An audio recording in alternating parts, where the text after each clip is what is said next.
up in the foster care system and never knew your biological family. They would be, I am, and my reports would be, I wish I was.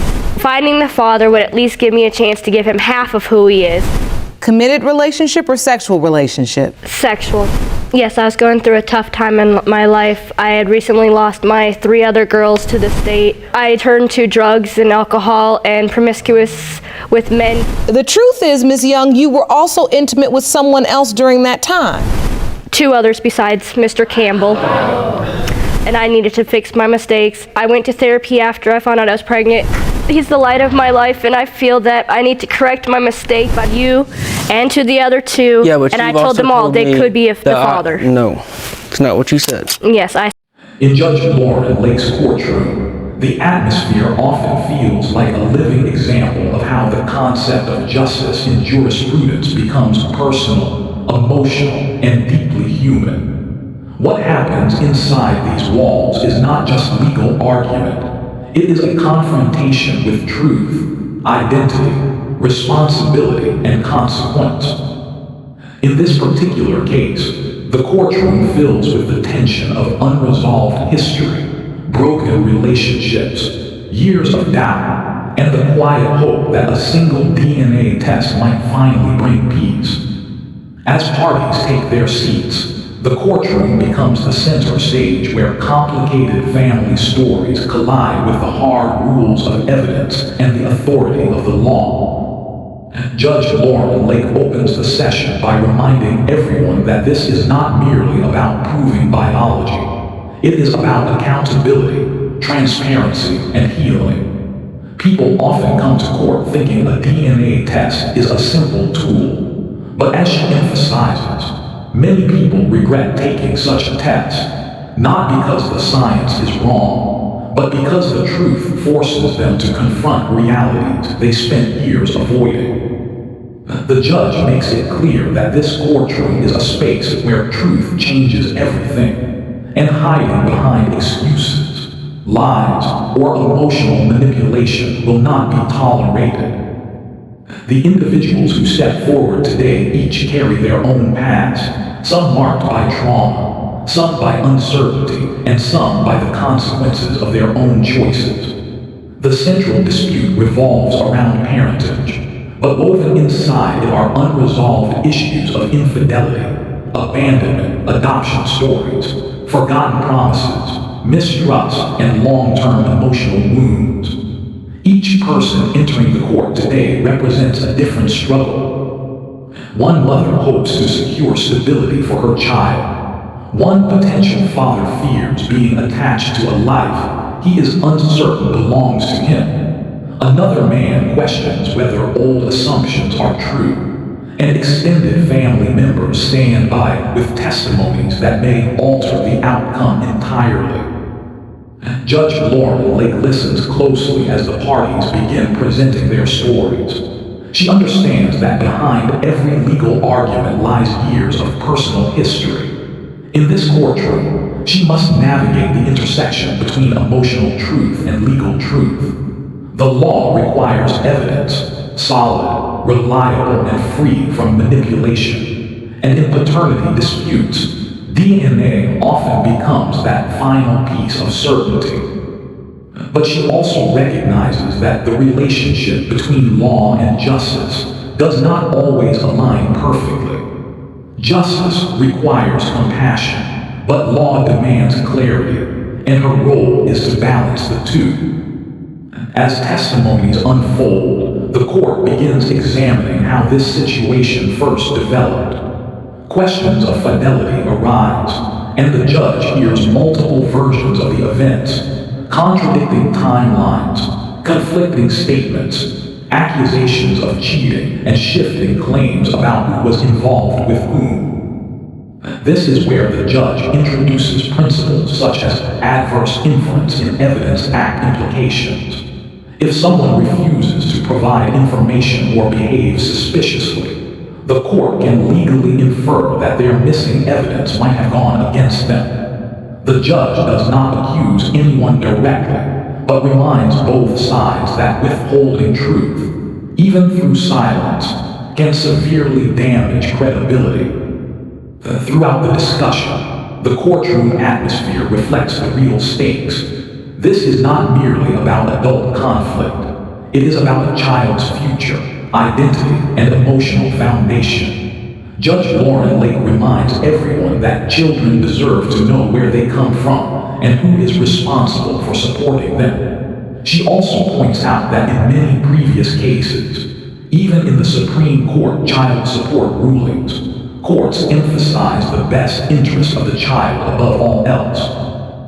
The mother expresses her desperation to uncover the truth, not only for legal reasons, but for emotional closure. She explains how growing up without knowledge of her own origins left her feeling incomplete, much like the individuals who appear on the Divorce Course podcast, discussing how lack of identity or unresolved questions can follow someone into adulthood. She shares that she never wants her child to grow up with the same uncertainty, especially when answers are now accessible through modern testing. Her testimony is raw, emotional, and grounded in personal experience, something Judge Lauren Lake has heard in many forms over the years. The mother also references cheating stories, toxic relationships, and broken promises that led to this conflict. She acknowledges her mistakes, but insists that her child should not carry the consequences of adult behavior. Her willingness to confront the situation, despite its discomfort, reflects what many describe in Celebrate Recovery testimonies, where people emphasize confronting truth as the first step toward healing. On the other side, the alleged father stands with visible tension. He does not deny the past relationship, but insists that multiple inconsistencies made him question paternity. He claims that rumors, timeline issues, and conflicting details caused him to doubt her honesty. He also claims that he was misled, manipulated, or pressured. He describes how fear pushed him to distance himself emotionally, especially when people around him suggested alternative possibilities. He refers to public discussions he has heard in the Game Changing Attorney podcast, where legal experts warn how emotional decisions can spiral into larger legal conflicts when clarity is not established early. He relates that he did not want to face the burden of child support, public scrutiny, or long-term responsibility unless he was certain he was the biological father. His words reflect the fears many men express in similar courtroom situations. The fear of raising another man's child, of being legally obligated for a life that is not biologically tied to them, or of being trapped in a commitment they did not choose. However, as Judge Lauren Lake reminds him, emotional fear does not replace legal responsibility, and assumptions cannot override evidence. She explains how the courtroom relies on verifiable proof. Personal doubt may be understandable, but it cannot dictate the child's future. A third voice, the mother or father of one of the parties or a close relative, steps forward to provide additional perspective. This witness provides insight into what happened before the relationship deteriorated. They clarify details about living situations, financial struggles, emotional breakdowns, and dramatic moments that influenced the relationship's collapse. Their testimony, while emotional, introduces important context, especially regarding who was present during certain key dates, how often the couple interacted, and whether other potential partners were involved. The judge evaluates this testimony carefully, recognizing that family members can either shed light or add confusion. Still, their emotional involvement helps reveal deeper layers behind the dispute, especially when discussing inconsistencies or sudden behavioral changes. As the testimony continues, Judge Lauren Lake brings the discussion back to the central legal question, biology. She acknowledges the emotional weight of the situation, but grounds everyone in the framework of the law. She explains that although relationships, conflicts, and misunderstandings shape the history, the DNA test will ultimately deliver the biological truth.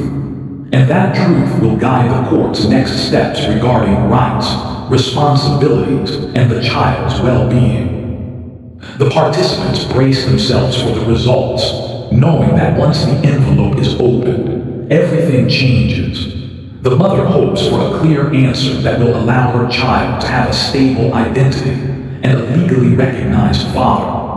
The alleged father prepares himself for a truth he cannot control, one that might free him or bind him permanently to this responsibility. The witness waits quietly, knowing their words may gain more meaning once science provides the final piece of clarity. Judge Lauren Lake emphasizes again, this courtroom is not about blame, it is about truth, and truth, once revealed, must be honored.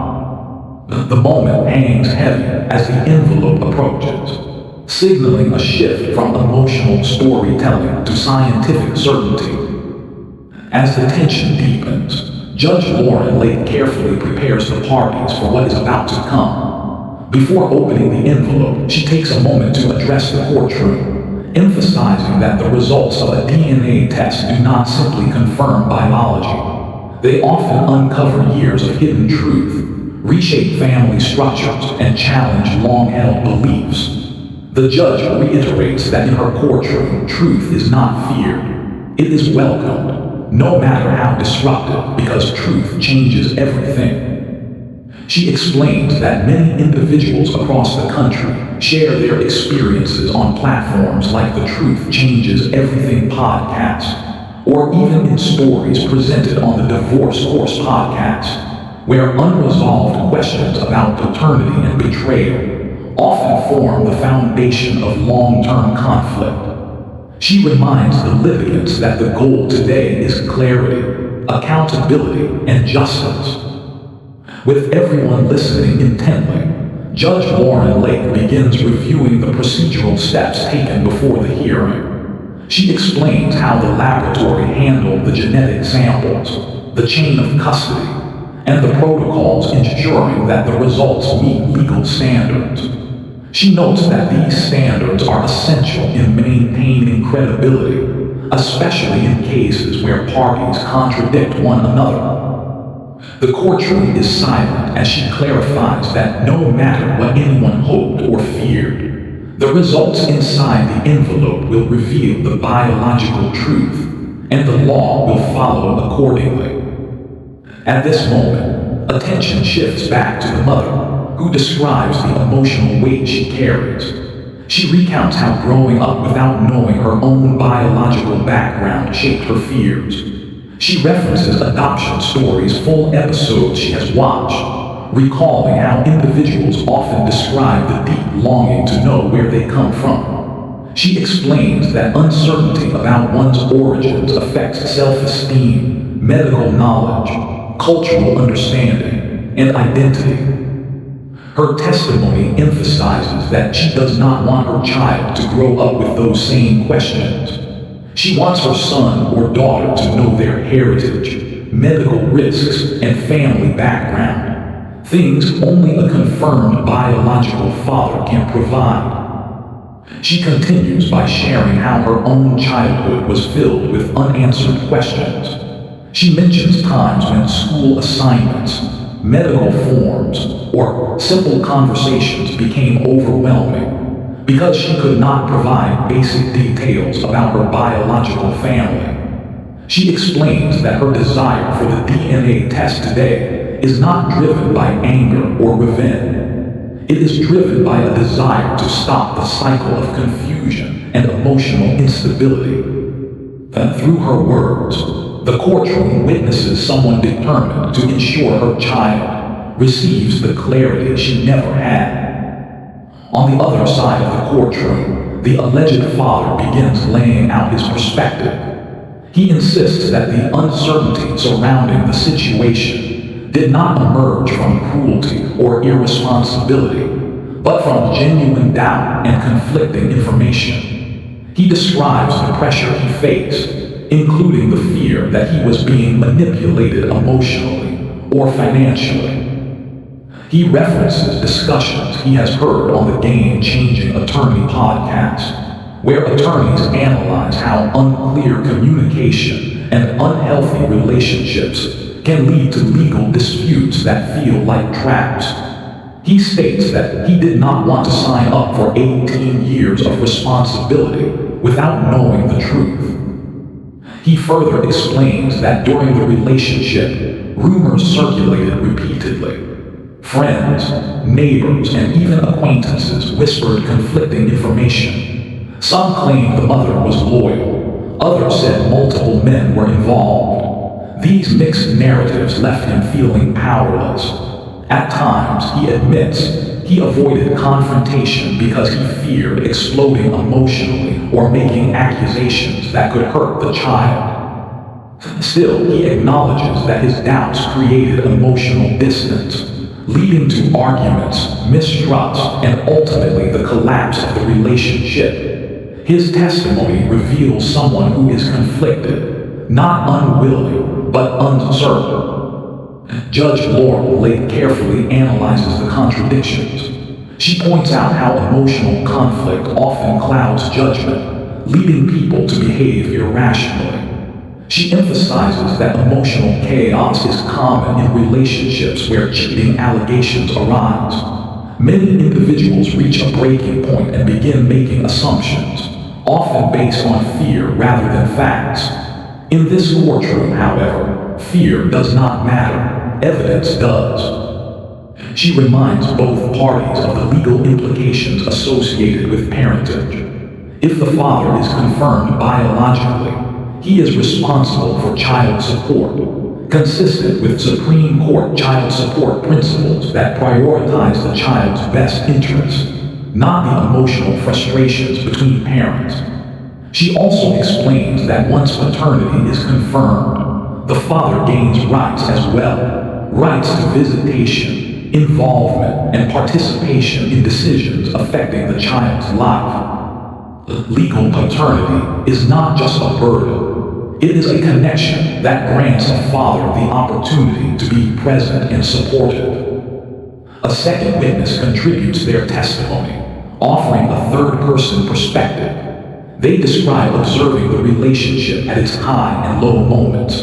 They mention times when the couple appeared unified and hopeful, planning a future together. They also recount the times when rumors or misunderstandings triggered arguments that spiraled beyond control. Their testimony reveals how fragile the couple's communication structure was, built on temporary emotional agreements rather than long-term stability.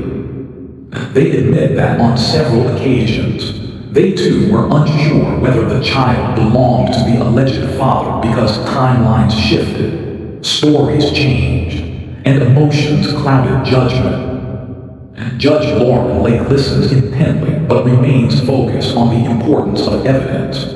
She acknowledges that personal stories matter, but the relationship between law and justice demands that truth be grounded in something more stable than emotion.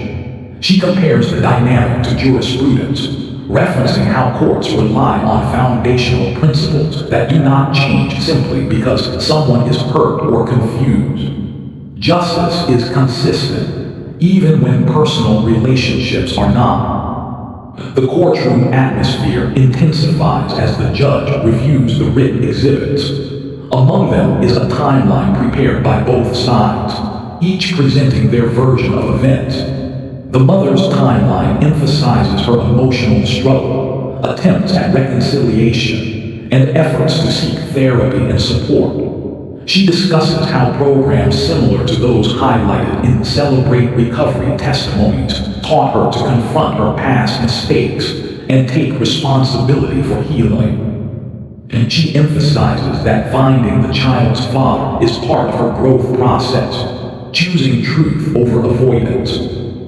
The father's timeline focuses on periods of separation, suspicious behaviors, and moments when he felt excluded or misled. He mentions instances of inconsistent communication, sudden changes in plans, and days when the mother's whereabouts were unclear.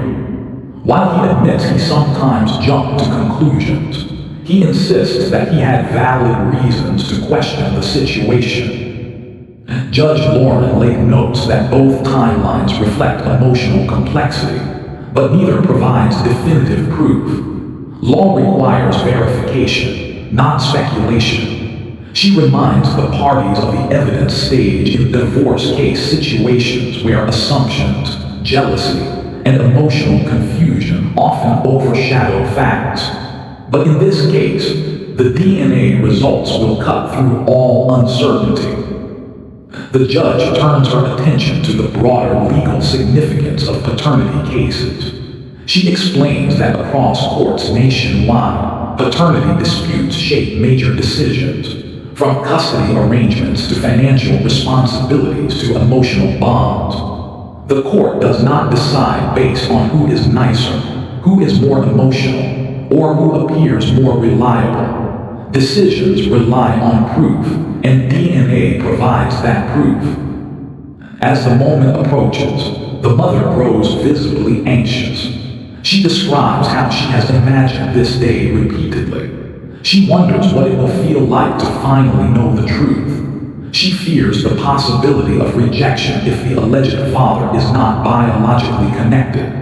She also fears raising the child alone, emotionally and financially. Her voice reflects someone carrying a deep mixture of hope and fear. The courtroom recognizes the vulnerability in her. Even the opposing side grows quieter, perhaps realizing the emotional weight of what they are about to hear. The alleged father, too, reveals his anxiety. Despite his earlier bravado, he admits he has prepared himself for both outcomes. He acknowledges imagining the child growing up without knowing him, wondering whether he will regret staying distant if the results confirm he is the father. He also fears the opposite, that if he is not the biological father, the emotional attachment he secretly formed will be challenged. Judge Lauren Lake, with her signature calm authority, reminds both parties that the results do not determine anyone's worth. They determine biology, not emotional capability. She emphasizes that regardless of what the results say, the child deserves stability, honesty, and love. She also reminds the alleged father that even men who initially deny paternity often find unexpected joy in fatherhood once truth is confirmed. With this final reflection, Judge Lauren Lake takes the sealed envelope into her hands. The air in the courtroom stiffens. Everyone braces. After years of uncertainty, emotional conflict, legal tension, and confusion, the moment of truth has finally arrived. The judge prepares to read the outcome that will alter their lives forever, guiding the future course of legal responsibility, emotional healing, and the child's identity. As Judge Lauren Lake prepares to open the envelope, the courtroom becomes a place suspended between past mistakes and future responsibilities. Years of confusion, emotional conflict, and unanswered questions converge into this single moment. The judge holds the documents with the seriousness they deserve, understanding that these results will redefine identities, reshape family dynamics, and determine the legal and emotional obligations that follow. She begins by reminding everyone present that paternity cases are never just about science. They are about the human stories surrounding that science. She emphasizes once again that the DNA test is not an accusation. It is a clarifier, a tool the law uses to find truth. She acknowledges that some people regret taking these tests not because the results are wrong, but because truth often forces uncomfortable change. But avoidance, she stresses, never leads to justice. This courtroom is committed to the idea that truth changes everything, whether it comforts or challenges. As the judge opens the envelope, the mother holds her breath. For her, this moment is more than legal clarity. It represents closure, healing, and the end of an emotionally draining chapter. She reflects silently on her personal journey. She grew up without knowing her biological roots, and that uncertainty followed her into adulthood. Watching others share stories and celebrate recovery testimonies, she learned the power of confronting truth rather than running from it. And today, she is living her own testimony, choosing clarity for her child rather than fear or denial. She also thinks about the many emotional twists that brought her to this courtroom. She remembers when mistrust began to build, when relationships shifted, when doubts emerged, and how accusations led to even more pain. She recognizes her own faults, poor decisions, unstable relationships, and moments of emotional weakness. But she stands here ready to accept whatever the results reveal, determined to give her child the stability she never had. The alleged father standing across from her also feels the gravity of the moment. Even with his earlier defensiveness, his heart pounds with uncertainty. Whether he is biologically connected or not, this moment carries weight. He recalls the chaos that shaped this case: rumors, arguments, conflicting timelines, and emotional fear. He remembers how friends and acquaintances fueled his doubts by sharing cheating stories that may or may not have been accurate but influenced his decisions. He admits, even to himself, that fear sometimes made him act irrationally. He reflects on the discussions he has heard on legal podcasts, including the Game-Changing Attorney podcast, where attorneys explain how emotional instability can lead to bigger legal problems. He recognizes now that avoiding the DNA test only prolonged the pain. Whatever the results